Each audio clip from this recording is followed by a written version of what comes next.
درود شریف کا پڑھنا، سمجھنا، سیکھنا بہت بڑی مرتبت ہے، اور یہ وہ واحد فعل ہے، یہ وہ واحد عمل ہے جس کے لیے اللہ نے کبھی کوئی بائنڈنگ طے نہیں کی۔ یہ نہیں کہا کہ صبح کو پڑھو، یہ نہیں کہا کہ دوپہر کو پڑھو، یہ نہیں کہا کہ شام کو پڑھو، یہ نہیں کہا کہ رات کو پڑھو، یہ نہیں فرمایا کہ اونچی آواز میں پڑھو، یہ نہیں فرمایا کہ نیچی آواز میں پڑھو۔ اللہ نے مختصر ترین بات کی کہ میں اور میرے فرشتے محمد صلی اللہ علیہ وسلم پہ درود بھیجتے ہیں، اے ایمان والو تم بھی درود و سلام بھیجو۔ کوئی بائنڈنگ نہیں، دن رات پڑھو، زیادہ پڑھو، تھوڑا پڑھو، گن کے پڑھو، بغیر گنتی کے پڑھو۔ اس سے آپ کو، کیونکہ رسول اللہ صلی اللہ علیہ وسلم تک آپ کے والدین کے ناموں کے ساتھ آپ کا درود پہنچایا گیا ہے، اور میرا ایمان تو یہ ہے کہ کچھ ایسے لمحے بھی ہیں جس میں آقا خود آپ کا درود سنتے ہیں۔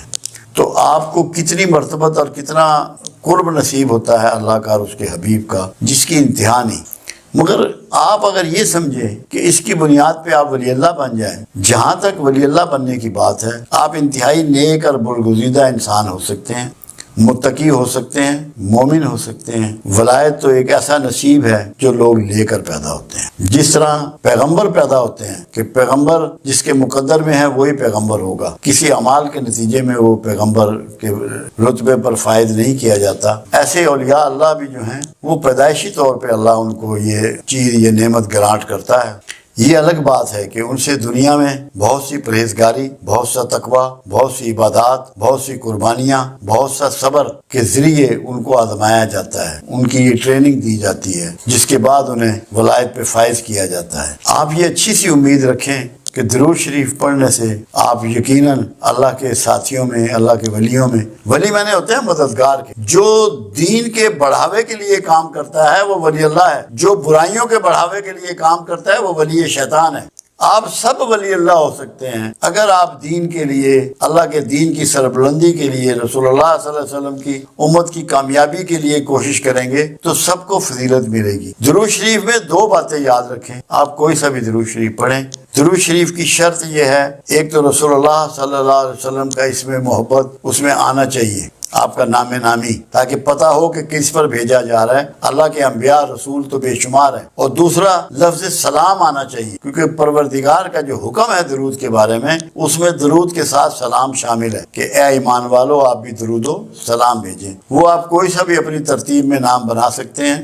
رسول اللہ کے لیے رحمت اور برکت اور سلامتی مانگنی ہے، اور اللہ سے یہ آرزو کرنی ہے۔ آپ کروڑوں کی تعداد میں اس میں سلام بھیج سکتے ہیں، جو مرضی، جتنا کریں گے اتنا کم ہے۔ یہ تو ایسی مٹھاس ہے کہ جو بڑھتی ہی چلی جاتی ہے، اس کی جو ہے پیاس بھی بڑھتی چلی جاتی ہے۔ تو اللہ کرے کہ لوگوں کو رسول اللہ، درود شریف کے بارے میں ایک بات سمجھ لیں، درود شریف آپ کا تب مکمل ہوگا کہ رحمت للعالمین کی رحمت میں سے آپ حصہ پائیں، اور اللہ کے رسول کو یا مخلوق کو کوئی زحمت نہ دیں۔ زحمت دینے والا کا درود شریف مکمل نہیں ہے۔ مکمل تبھی ہے کہ جب رسول اللہ کی سنت رحمت کو اپنائیں اور رسول اللہ پہ درود شریف بھیجیں۔ اللہ آپ کو بہت نوازے گا، بڑے کرم فرمائے گا، آپ قرب الہی آپ کو نصیب ہو جائے گا۔ اللہ کے قریب ہونے کے لیے تو قرآن نے ایک بات واضح کر دی سورہ بقرہ میں، جب شیطان سے پروردگار عالم کا مکالمہ ہوا اور شیطان نے کہا کہ میں تیرے بندوں کے راستے میں بیٹھوں گا، دائیں سے بائیں سے آگے سے پیچھے سے انہیں گھیروں گا، تو پروردگار عالم نے فرمایا کہ جو میرے بندے ہیں تو ان کا کچھ نہ بگاڑ سکے۔ اللہ نے وضاحت دی، وہ بندے ہیں میرے جو اخلاص رکھتے ہیں، مخلصین۔ اگر آپ لوگ ولایت حاصل کرنا چاہتے ہیں، ولی بننا چاہتے ہیں، تو اللہ سے اخلاص اختیار، اللہ کے مخلص بندوں میں شامل ہو جائیں، وہی آپ اس کے مقربین میں شامل ہوں گے۔ اور دوسرا، دو کام اور کریں، سیلف مانیٹرنگ شروع کر دیں، اپنا احتساب شروع، سیلف مانیٹرنگ، پھر اپنی سیلف نیگیشن، اپنی خودی کو، اپنی ذاتی خواہشوں کو چھوڑ دیں، اللہ کی خواہش پہ چلنا شروع کریں، اللہ کے لیے دینا شروع کریں، سب کام اللہ کے لیے کر دیں۔ آپ کا کوئی فعل، جاگنا، سونا، کھانا پینا، چلنا، اٹھنا بیٹھنا اللہ کی مرضی کے خلاف نہ ہو۔ ایک بات آپ کو بہت اچھی طرح سمجھ ہونی چاہیے کہ کہ معاف کرنے والا اعلیٰ ضمیر کا اور اعلیٰ ظرف کا مالک ہوتا ہے۔ کوئی معاف کرنے سے اگر کوئی اس کو غلطی سے کمزور سمجھ رہا ہے یا بزدل سمجھ رہا ہے تو یہ سمجھنے والے کی بیوقوفی ہے۔ معاف کرنے والے کا کوئی پرابلم نہیں ہے، اس کی عزت نفس میں اضافہ ہوا ہے معاف کرنے سے۔ کیوں؟ معاف کرنا اللہ کی سنت ہے، رسول اللہ صلی اللہ علیہ وسلم کی سنت ہے، اصحاب رسول اور دیگر انبیاء کرام کی سنت ہے، اور یا اللہ کی سنت ہے۔ کوئی معاف کرنے والے کو یہ احساس نہیں ہونا چاہیے کہ لوگ مجھے بزدل سمجھیں گے۔ اگر کوئی سمجھ رہا ہے تو وہ بیوقوفوں کی جنت میں رہتا ہے۔ معافی بڑے لوگوں کا کام ہے، بڑے ظرف والوں کا کام ہے اور بڑوں ہی کی سنت ہے۔ اس وہمے میں کبھی مبتلا نہ ہو کہ آپ کی عزت نفس مجروح ہو رہی ہے کہ لوگ بزدل سمجھنا شروع ہو گئے ہیں۔ یہ شیطانی عمل ہے۔ جیسے شیطان آپ کو جب آپ اللہ کی راہ میں خرچ کرنے کے لیے نکلتے ہیں تو روکتا ہے کہ تو خرچ کرے گا تو غریب ہو جائے گا، غریبی کے ڈر سناتا ہے، ایسے ہی شیطان معاف کرنے والے کو یہ ڈر سناتا ہے کہ تو کمزور ہے، تو بزدل ہے۔ ایسا نہیں ہے۔ سب سے دلیری دنیا میں جو ہے وہ معاف کر، سب سے دلیر وہ ہے، باہمت وہ ہے جو معافی دیتا ہے، اور نصیب والے ہیں وہ لوگ جو معاف کرتے۔ اللہ کے ہاں جتنی معاف کرنے والے کی قدر و منزلت ہے دنیا میں کسی کی نہیں ہے۔ خود رسول اللہ صلی اللہ علیہ وسلم کا ایک فرمان مبارک ہے کہ جو میری مسجد میں آ کے نماز پڑھے گا میرے وصال کے بعد، میرے پردہ کر جانے کے بعد، اس کی شفاعت مجھ پر واجب آ گئی، اور جو میرے گھر یعنی کہ جہاں آپ آج موجود ہیں اور میرے ممبر کے درمیان میں نماز پڑھے گا اس کو میں داخل جنت کروں گا، اور جو شخص میری امت میں سے اس کے ساتھ زیادتی کی گئی ہو، اس کا حق تلفی کی گئی ہو، اور وہ حق تلفی کرنے والوں کو، زیادتی کرنے والوں کو معاف کر کے فساد نہیں پھیلائے گا، فساد کو روکنے کا سبب بنے گا، اسے میں بازو سے پکڑ کے جنت میں لے جاؤں۔ یہ ہے معاف کرنے والے کا رتبہ جو اللہ کے حبیب صلی اللہ علیہ وسلم نے بیان فرمایا۔ اس خیال میں کبھی کوئی نہ رہے کہ لوگ اسے بزدل سمجھیں گے، یہ شیطانی سوچ ہے۔ اللہ آپ کو اس سے اپنی پناہ میں رکھے اور معاف کرنے کی ہمت اور توفیق آپ کو عطا فرمائے۔ ہم جو لیکچر دیتے ہیں اس میں مرد و زن کی کوئی تخصیص نہیں ہوتی۔ جہاں بھی ہمارے لیکچر ہوتے ہیں بڑے لیول پہ اداروں میں، اپنے لاہور میں ذاتی ارینج کر کے یا مختلف جو لوگ ارینج رکھتے ہیں، عورتیں اور مرد سب مخصوص ہوتے ہیں، اور قرآن حکیم اور رسول اللہ صلی اللہ علیہ وسلم کا تمام پیغام، تمام احادیث، تمام سنتیں مرد و زن دونوں کے لیے ہیں۔ اللہ نے کوئی ایسی تخصیص نہیں کی کہ جو ہدایت دی جا رہی ہے وہ صرف مردوں کے لیے ہے یا صرف عورتوں کے لیے ہے۔ عورتوں کی دوزخ میں تعداد کی وجہ صرف ایک بیان کی گئی، اس کو آپ سمجھ لیں۔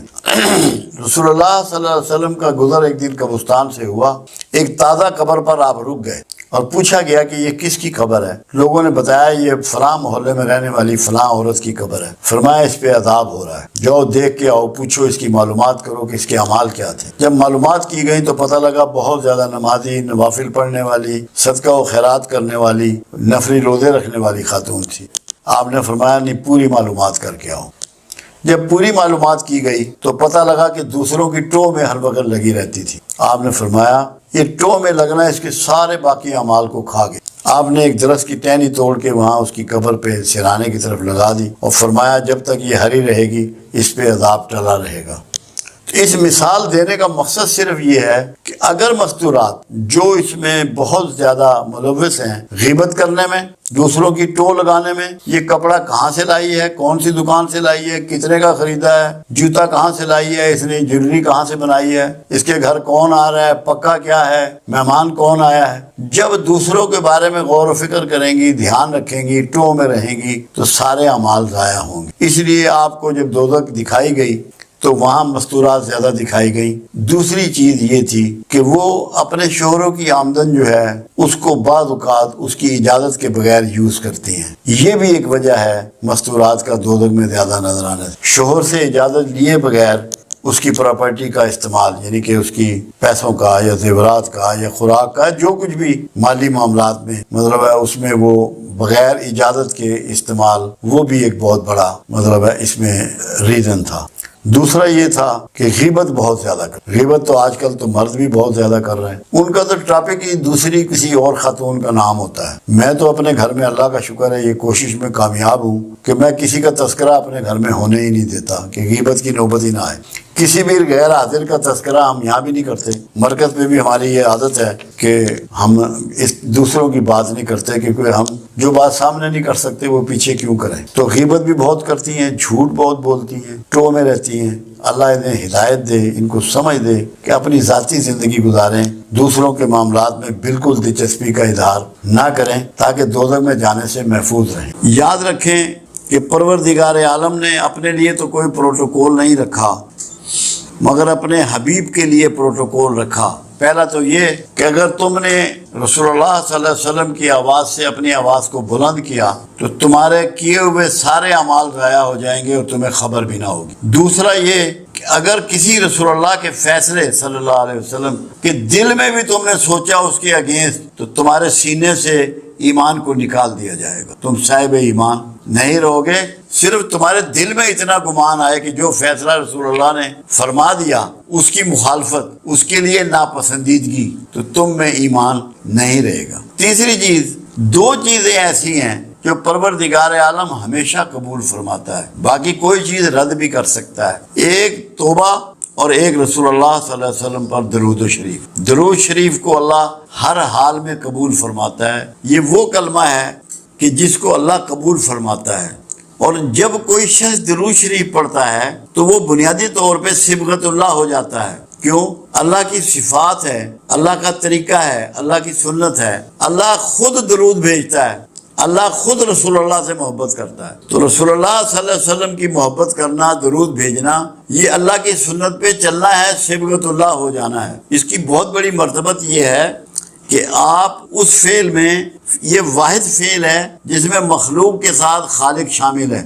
آپ نماز پڑھتے ہیں، خالق اس میں شامل نہیں ہے۔ روزہ رکھتے ہیں، خالق اس میں شامل نہیں ہے۔ حج کرتے ہیں، خالق اس میں شامل نہیں ہے۔ کہیں اللہ نے نہیں کہا کہ میں روزہ رکھتا ہوں، میں نماز پڑھتا ہوں، میں حج کرتا ہوں۔ کہا کہ میں اور میرے فرشتے محمد رسول اللہ صلی اللہ علیہ وسلم پہ درود بھیجتے ہیں، اے ایمان والو تم بھی درود و سلام بھیجو، سلامتی بھی۔ ایک تو یہ وہ دعا ہے کہ کائنات میں اس سے بڑھ کے کوئی دعا اگر ہوتی تو اللہ اپنے رسول صلی اللہ علیہ وسلم کے لیے یہ چاہتا کہ وہی دعا دی جائے، رحمت کی، برکت کی، سلامتی کی۔ اس کا فائدہ یہ ہے جو چیز آپ ڈیلیور کرتے ہیں وہی آپ کو واپس ملتی ہے۔ ایک فائدہ یہ ہے، ایک تو اللہ راضی ہوتا ہے، آپ صبغت اللہ ہوتے ہیں، اللہ کی سنت پہ عمل کر رہے ہوتے ہیں۔ آپ جب رسول اللہ صلی اللہ علیہ وسلم پہ رحمت بھیج رہے ہیں، برکت بھیج رہے ہیں، سلامتی بھیج رہے ہیں، یہ سب کچھ آپ کی طرف لوٹایا جا رہا ہے، آپ کی طرف یہ لوٹتا ہے۔ آپ کو بھی یہ چیزیں نصیب ہو رہی ہیں۔ کیوں؟ کہ جو بھی یہ گفٹ اللہ کے حبیب کی طرف روانہ کر رہا ہے، اللہ اس سے راضی ہوتا ہے اور اس کو انہی چیزوں کے ساتھ برکات اور رحمت اور سلامتی پہنچاتا ہے۔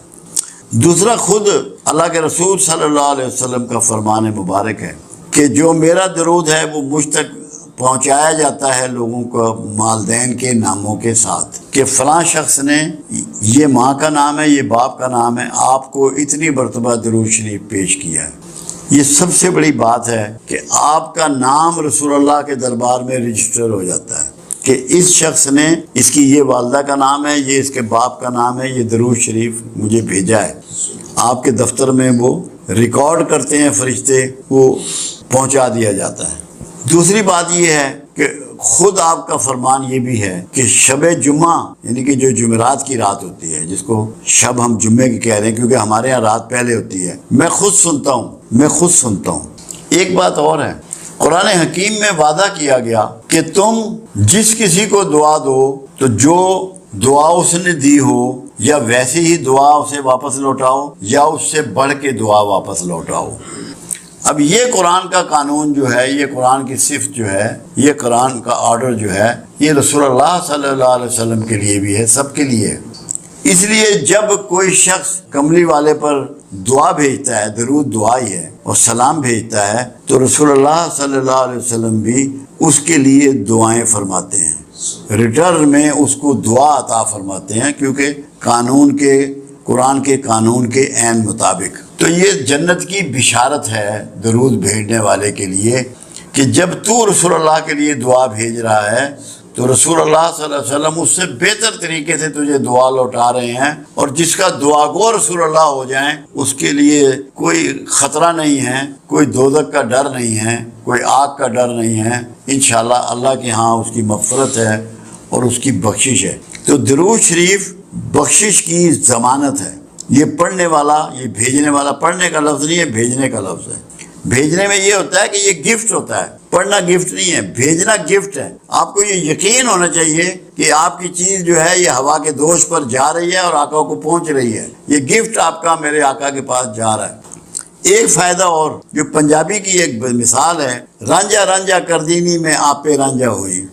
جب آپ بار بار سرکار پہ درود بھیجیں گے اور آپ کا تذکرہ کریں گے تو اس سے آپ رسول اللہ صلی اللہ علیہ وسلم کی عکس آپ میں اترے گا، آپ کے اندر وہ عکس اترے گا، وہ صفات اتریں گی، وہ کمال اور خوبیاں آپ کو ملیں گی، وہ حکمت و دانائیاں آپ کو پہنچیں گی، عکس بنیں گے آپ۔ مگر اس کے لیے آپ کو درود شریف کے ساتھ رحمت کے رویے کو اپنانا ہے۔ معاشرے کے لیے، مخلوق کے لیے، ہر مخلوق کے لیے رحمت بننا ہے۔ کسی کے لیے زحمت مت بنے، آپ کے ہاتھ اور زبان سے کسی کو تکلیف نہ پہنچے۔ تو عکس محمد آپ ہو جائیں گے اگر صحیح معنوں میں دل کی گہرائیوں سے اگر آپ درود شریف پڑھیں گے۔ درود شریف کی اتنی برکات ہیں، میرا تو ایمان یہ ہے۔ اور دیکھو کمال کیا کیا گیا، کوئی نماز ایسی نہیں ہے جس میں درود شریف نہیں ہے۔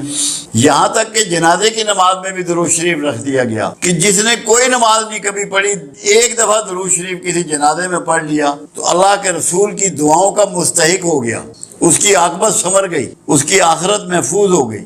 تو یہ اللہ نے ایک مسلمانوں کے لیے شیلڈ بنائی ہے، پناہ گاہ بنائی ہے۔ تو درود شریف جو ہے یہ ہماری پناہ گاہ ہے، اس میں داخل ہو جاؤ اور دوزخ کے عذاب سے اپنے آپ کو چھڑا لو اگر آپ درود شریف پڑھیں گے۔ درود شریف کی اتنی برکات ہیں، میرا تو ایمان یہ ہے۔ اور دیکھو کمال کیا کیا گیا، کوئی نماز ایسی نہیں ہے جس میں درود شریف نہیں ہے۔ یہاں تک کہ جنازے کی نماز میں بھی درود شریف رکھ دیا گیا کہ جس نے کوئی نماز نہیں کبھی پڑھی، ایک دفعہ درود شریف کسی جنازے میں پڑھ لیا تو اللہ کے رسول کی دعاؤں کا مستحق ہو گیا، اس کی عاقبت سنور گئی، اس کی آخرت محفوظ ہو گئی۔